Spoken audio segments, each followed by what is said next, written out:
O milagre que mudou a vida de Mateus. Mateus tinha 32 anos quando recebeu a notícia que abalou sua vida.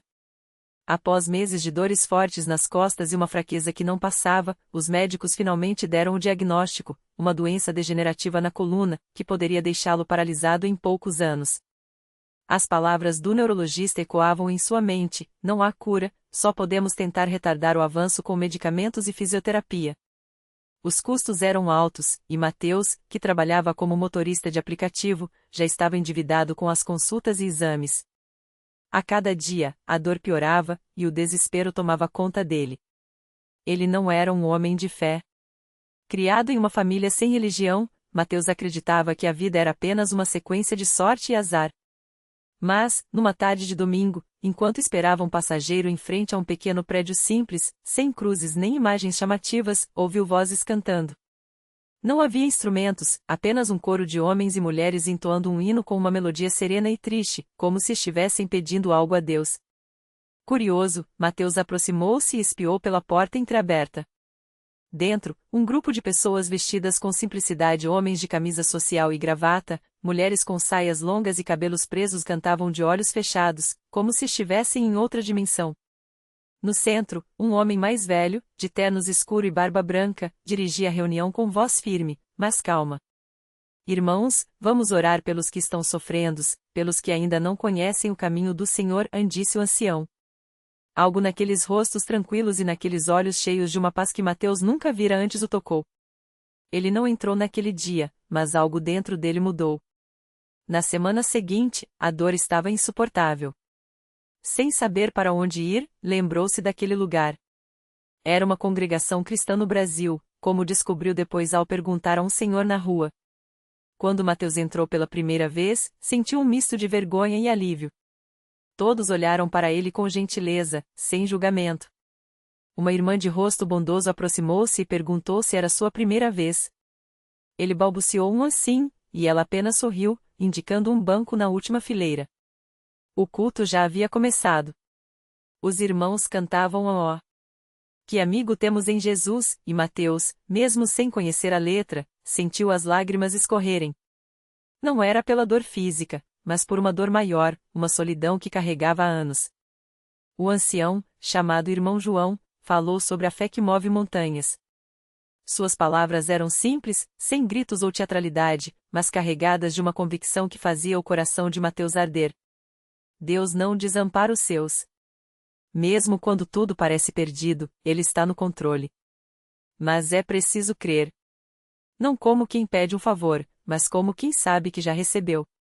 Disse o ancião, olhando diretamente para Mateus, como se soubesse de sua angústia.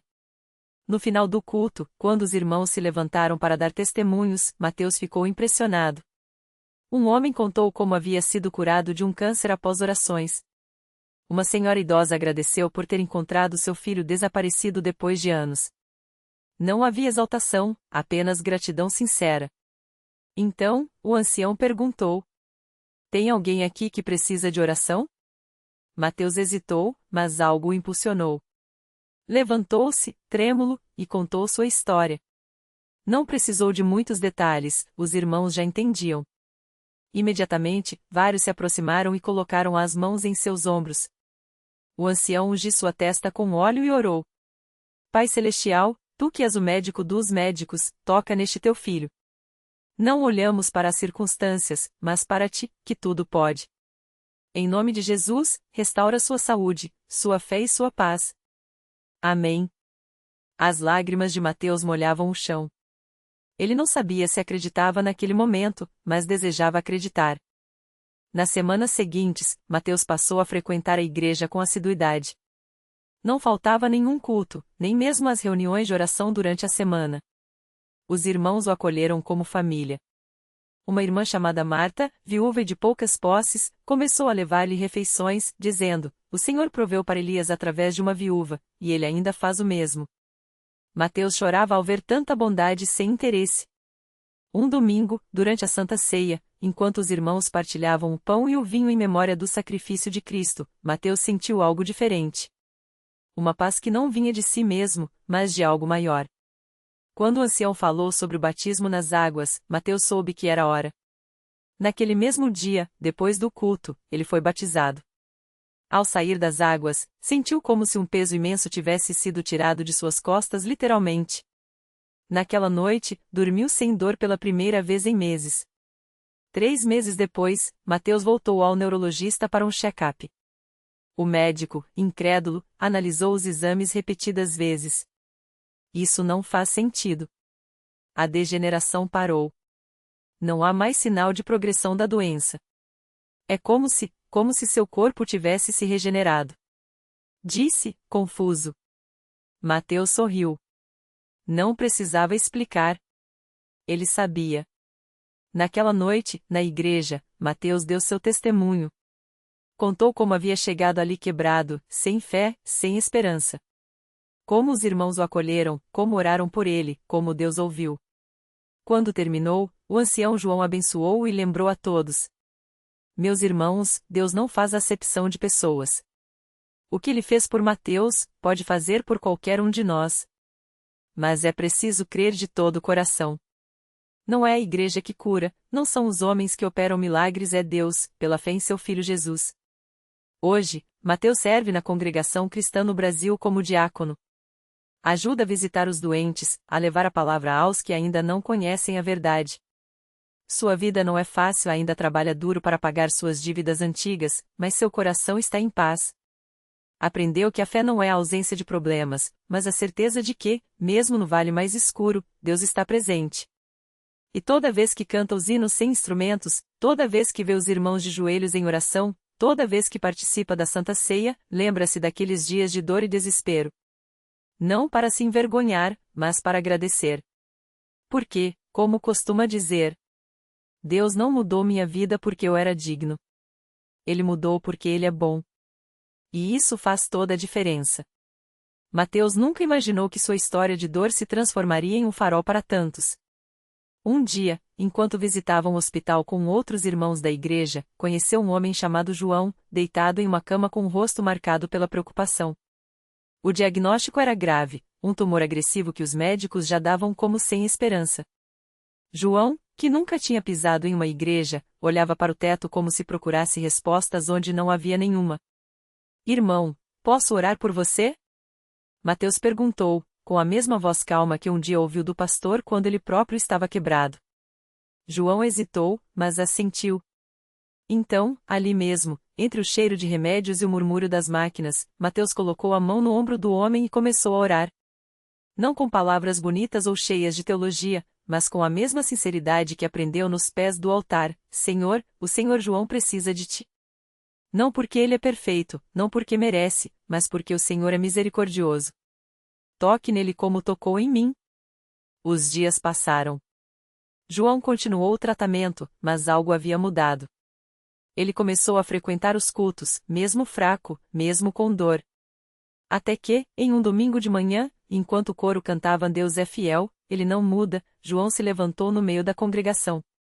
Com lágrimas nos olhos e um exame médico na mão, ele mostrou para todos: o tumor havia regressido de forma inexplicável. Os médicos chamavam de a remissão espontânea. Ele chamava de milagre. Mateus sorriu ao ver aquilo. Não era a primeira vez que testemunhava Deus agindo onde a medicina não tinha mais respostas. Lembrou-se da noite em que, anos antes, ele mesmo havia se ajoelhado naquele mesmo chão de igreja, sem forças, sem esperança. E como Deus, que não olha para o passado, mas para o coração, o havia levantado. Agora, sempre que alguém pergunta como ele consegue ter tanta fé depois de tudo que passou, Mateus responde com um sorriso simples. A fé não é sobre ter todas as respostas. É sobre confiar naquele que as tem. Eu já vi Deus secar lágrimas, curar feridas e transformar cinzas em algo bonito. Se ele fez isso por mim, pode fazer por qualquer um. E assim, entre visitas a hospitais, orações nos lares e testemunhos nos cultos, Mateus continua sua jornada. Não como um homem que nunca mais teve problemas, afinal, as contas ainda apertam, os desafios ainda vêm, mas como alguém que aprendeu o segredo: a vitória não está em nunca cair, mas em saber que, quando cair, há uma mão poderosa pronta para levantá-lo. Porque na igreja, ele descobriu, não se trata só de milagres que os olhos veem. O maior deles é o coração que, mesmo partido, aprende a bater de novo, agora não mais por si mesmo, mas por amor àquele que primeiro amou. E foi num daqueles dias comuns, mas que Deus transforma em extraordinários, que Mateus recebeu um chamado inesperado. Uma irmã da igreja, Dona Maria, ligou chorando. Mateus, é o meu netinho, o João Pedro. Os médicos disseram que não tem mais jeito. Ele nasceu com um problema no coração, e agora eles falam em desligar os aparelhos. O coração de Mateus apertou. Ele conhecia aquela dor, a sensação de impotência diante da morte. Mas também conhecia o poder da oração que não desiste. Sem pensar duas vezes, ele disse: Dona Maria, a gente vai orar. Não é o médico que tem a última palavra, não. É Deus. Eu vou até o hospital agora mesmo. Quando chegou ao CTI pediátrico, o cenário era de desespero. Os monitores bipavam sem parar, os médicos falavam baixo, com rostos sérios. João Pedro, um bebê de apenas 3 meses, estava pálido, cheio de tubos, os pais abraçados num canto, com os olhos vermelhos de tanto chorar. Mateus se aproximou, colocou a mão na incubadora e começou a orar. Não foi uma oração bonita, cheia de palavras difíceis. Foi um clamor, como o de um filho que sabe que o pai ouve. Senhor, o Senhor viu o sofrimento dessa família. O Senhor conhece cada lágrima derramada aqui. Eu não tenho direito de pedir, mas peço pela misericórdia do Senhor. Se for da tua vontade, toca nesse coraçãozinho, Deus. Faz ele bater forte, como o Senhor fez com o meu. Em nome de Jesus. Nisso, uma enfermeira, que observava de longe, balançou a cabeça, incrédula. Já tinha visto muitas cenas ali, mas nunca um homem orar com tanta convicção. Os minutos passaram. De repente, um dos monitores começou a emitir um som diferente. Os médicos se aproximaram, checaram os sinais. Isso não faz sentido, murmurou um deles. O coração de João Pedro, que antes mal conseguia bombear, agora batia firme. Os números no monitor subiam. A mãe do bebê, ao ver aquilo, caiu de joelhos, cobrindo o rosto com as mãos. O pai, atordoado, só conseguia repetir: Isso é um milagre. Isso é um milagre. E era. Os exames seguintes confirmaram: o defeito cardíaco que parecia sem solução tinha, inexplicavelmente, se corrigido. Os médicos não tinham explicação. Mas Mateus tinha. Ele sorriu, olhando para o teto do hospital, como se visse além dele. Eu falei, né, Senhor? O Senhor nunca falha. Quando João Pedro recebeu alta, semanas depois, a notícia se espalhou pela igreja como fogo. No culto seguinte, Dona Maria subiu ao púlpito com o neto nos braços, o bebê agora rosado, sorrindo, como qualquer criança saudável. A igreja inteira chorou. Alguns de alegria, outros porque precisavam acreditar que Deus ainda faz o impossível. E foi aí que Mateus entrou na minha vida.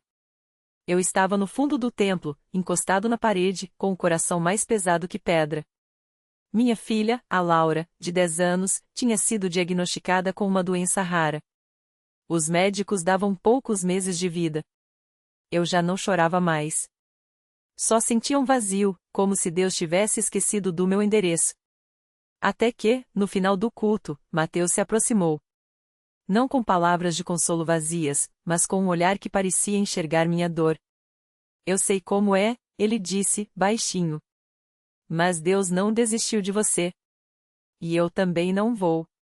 Ele me convidou para uma corrente de oração na minha casa. Eu aceitei, mais por educação do que por fé. Mas quando aqueles irmãos chegaram, com suas Bíblias gastas e sorrisos sinceros, algo mudou. Eles oraram como se a vida da minha filha dependesse daquilo porque, no fundo, dependia mesmo. E foi numa madrugada, depois de semanas de jejum e clamor, que Laura acordou e disse: Pai, eu tive um sonho. Um homem de branco me segurou pela mão e falou que eu ia ficar boa. 3 dias depois, novos exames. Os médicos ficaram boquiabertos. A doença, que deveria ter progredido, havia regredido. Hoje, Laura corre, brinca, vive. E eu? Eu aprendi que milagre não é só o que a gente vê. É a mão que segura a nossa quando a gente acha que vai cair. É a voz que sussurra confiam quando o mundo grita desiste. Porque na Universal, eu descobri, não se trata só de curas. Trata-se de um Deus que não desiste da gente mesmo quando a gente desiste dele. E de homens como Mateus, que, mesmo com suas próprias lutas, estendem a mão para levantar o próximo. Porque fé não é sobre ter todas as respostas. É sobre conhecer aquele que tem. E quando a gente conhece, a gente confia. Mesmo no escuro. Mesmo quando dói. Mesmo quando parece impossível. Porque, no fim, o maior milagre não é o que Deus faz por nós. É o que Ele faz em nós. E foi assim que a vida de Laura se tornou um testemunho vivo na igreja.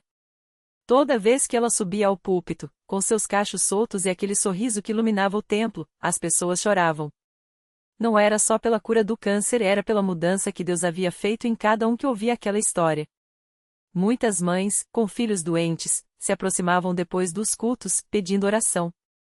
E Mateus, sempre com aquele jeito firme mas cheio de compaixão, colocava as mãos sobre elas e dizia: Deus não mudou. O que Ele fez por Laura, Ele pode fazer por você. Um dia, uma mulher chamada Marisa chegou à igreja arrasada.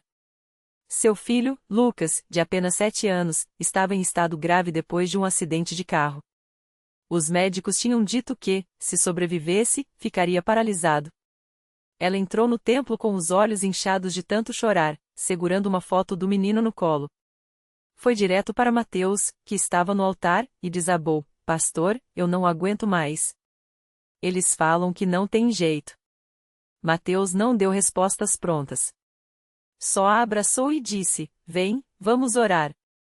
E ali, entre lágrimas e clamores, ele lembrou a Marisa das promessas de Deus. O Senhor não é homem para mentir. Se ele disse que é o Deus que sara, então ele é. Não foi uma oração bonita, cheia de palavras difíceis. Foi um grito de fé, misturado com dor, mas com uma certeza que não tremia. Naquela mesma noite, enquanto Marisa ainda estava no templo, o telefone tocou. Era o médico do Lucas. Sua fé deve ser muito grande, porque seu filho acordou. E ele mexeu os dedos. Marisa caiu de joelhos ali mesmo, no corredor da igreja. Uma semana depois, Lucas estava em casa, se recuperando. Não ficou nenhuma sequela. Os médicos chamaram de a recuperação inexplicável. Mas na Universal, todos sabiam, era mais um milagre. E assim, a cada semana, novas histórias surgiam. Um homem que recuperou a visão depois de anos na escuridão. Uma mulher que, depois de 3 abortos espontâneos, segurou em seus braços uma bebê saudável. Um jovem que, viciado em drogas, encontrou força para largar tudo e hoje é um obreiro na igreja. Não eram casos isolados. Eram provas de que, onde a medicina dizia não, Deus dizia sim. Mas o mais lindo não eram só as curas. Era ver como aquelas pessoas mudavam por dentro. Quem antes vivia amargurado, agora sorria. Quem antes desistia, agora lutava. Quem antes se sentia sozinho, agora tinha uma família na fé. Porque a Universal não era só um lugar de milagres, era um lugar de transformação. E eu? Eu que entrei ali arrasado, com o coração em pedaços, hoje sou outro homem. Não porque minha vida ficou perfeita, os problemas ainda vêm, as contas ainda apertam, os medos ainda batem à porta.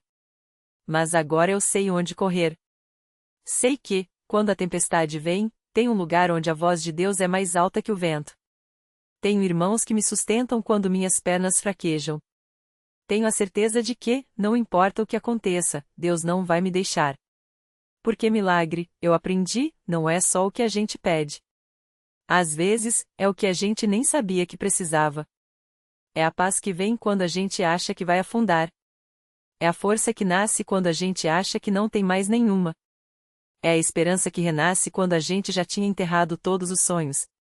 E tudo isso eu encontrei ali, entre aquelas paredes, onde o impossível vira possível e onde Deus, todos os dias, prova que Ele ainda faz o que fez nos tempos da Bíblia. Porque Ele não mudou. E enquanto houver alguém disposto a crer, Ele vai continuar escrevendo histórias como a da Laura, do Lucas, e a minha. Porque no fim, a maior prova de que Deus existe não está nos livros, nem nas teorias. Está nos olhos de quem foi tocado por Ele. Está no sorriso de quem foi libertado. Está na vida de quem, como eu, pode dizer: eu estava perdido, mas agora estou encontrado. Eu estava morto, mas agora estou vivo. E tudo começou quando eu entrei naquela porta e deixei Deus fazer o que só Ele pode fazer. E foi assim que minha vida virou de cabeça para baixo. Não daquela forma ruim, que a gente conhece bem, quando tudo desmorona e a gente se sente sozinho no mundo. Não. Dessa vez, foi um virar que trouxe luz onde só tinha escuridão, que transformou cinzas em beleza, como só Deus sabe fazer. Lembro como se fosse hoje do primeiro culto depois que eu entreguei tudo nas mãos dele. Eu cheguei com o coração ainda pesado, mas com uma faísca de esperança que não existia antes. A música começou, e foi como se cada palavra fosse só para mim: Deus vai te levantar, Ele não te abandonou. As lágrimas vieram sem aviso, não eram mais de dor, mas de alívio, como se algo dentro de mim estivesse se quebrando para dar lugar a uma coisa nova. Foi quando o pastor falou sobre a fé que move montanhas. Ele não sabia, mas estava falando diretamente com a minha situação. Deus não olha para o tamanho do seu problema, Ele olha para o tamanho da sua fé, ele disse. E ali, entre centenas de pessoas, eu senti que aquela mensagem era um recado pessoal. Como se Deus estivesse me dizendo: confie em mim, que eu vou te surpreender. E Ele surpreendeu. 3 meses depois daquela noite, coisas que eu nem ousava mais pedir começaram a acontecer. O emprego que eu tinha perdido há 2 anos? Uma vaga se abriu na empresa onde eu sempre sonhei trabalhar, e o salário era exatamente o que eu precisava para sair das dívidas. A depressão que me acompanhava como uma sombra? Pouco a pouco, foi perdendo força, como se alguém tivesse cortado suas raízes. Até o relacionamento com minha família, que estava destruído por causa das minhas escolhas erradas, começou a se reconstruir.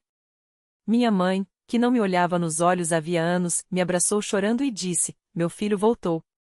Mas o maior milagre não foi só o que eu ganhei, foi o que eu me tornei. Antes, eu era daquele tipo que reclamava de tudo, que achava que o mundo devia algo a mim.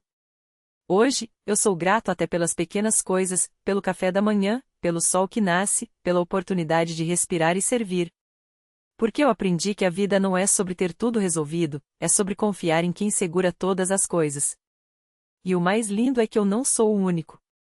Toda semana, na Universal, eu vejo histórias como a minha se repetindo. Tem a dona de casa que chegou arrasada porque o marido a tinha abandonado, e hoje ela está firme, criando os filhos sozinha, mas com uma paz que não vem deste mundo. Tem o jovem que era viciado em drogas e hoje é líder na igreja, ajudando outros a saírem do mesmo buraco. Tem até aquele senhor de idade que os médicos tinham desistido, e que hoje está ali, de pé, louvando a Deus pelo 1000º dia de vida que Ele lhe deu. A gente ouve falar tanto de milagre, mas às vezes acha que é coisa de filme ou de gente muito especial. Mas não é, milagre é para quem acredita, mesmo quando tudo diz que não tem jeito. É para quem, como eu, um dia entrou numa igreja com o coração partido e saiu de lá com uma promessa no peito. Hoje, quando alguém me pergunta como eu mudei tanto, eu só sorrio e digo: foi Deus. E Ele pode fazer por você também. Porque eu sei que não tem fórmula mágica, não tem segredo escondido. Tem sim um Deus que ama, que ouve, que age. E tem uma igreja que é porta aberta para quem precisa de um milagre. Então, se você está lendo isso e pensa que sua situação não tem saída, eu quero te dizer uma coisa: vem. Vem como você está, com suas dúvidas, suas dores, seus medos. Deixa Deus te mostrar que Ele ainda faz o impossível. Porque se Ele fez por mim, se fez pela Laura, pelo Lucas, e por tantíssimas pessoas que eu vi sendo transformadas ali, Ele pode fazer por você também. A única coisa que Ele pede é que você dê o primeiro passo. O resto, Ele assume. E acredite, o final da sua história pode ser muito mais bonito do que você jamais imaginou. O milagre que não acaba.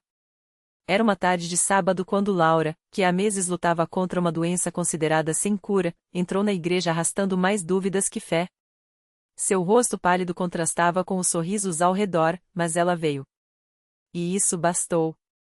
Naquele dia, enquanto as mãos se uniam em oração, algo mudou. Não foi um raio de luz nem uma voz do céu, foi uma paz que invadiu seu peito, como se alguém sussurrasse: confie em mim. Os exames da semana seguinte deixaram os médicos boquiabertos, a doença havia regressado. Não havia explicação médica. Só Deus. Anos depois, Laura não só estava curada como se tornará uma das mãos que acolhiam outros sem saída na porta da igreja. Eu vinha por um milagre, ela dizia, mas Deus me deu algo maior, um propósito. Reflexão final. Milagres não são só curas ou soluções instantâneas. Às vezes, são as lágrimas que secam no ombro de um irmão, a força que nasce quando você se permite ser frágil, ou a descoberta de que, no fundo, o maior milagre é Deus escolher usar você feridas e tudo para mostrar seu amor ao mundo. Lição de vida. Deus não exige que você tenha todas as respostas. Ele só pede que você venha. O resto? Ele já providenciou. Sua história não terminou. Na verdade, o melhor capítulo pode estar apenas começando, basta dar o primeiro passo. E se hoje você está lendo isso, saiba, a porta está aberta. Ele está esperando.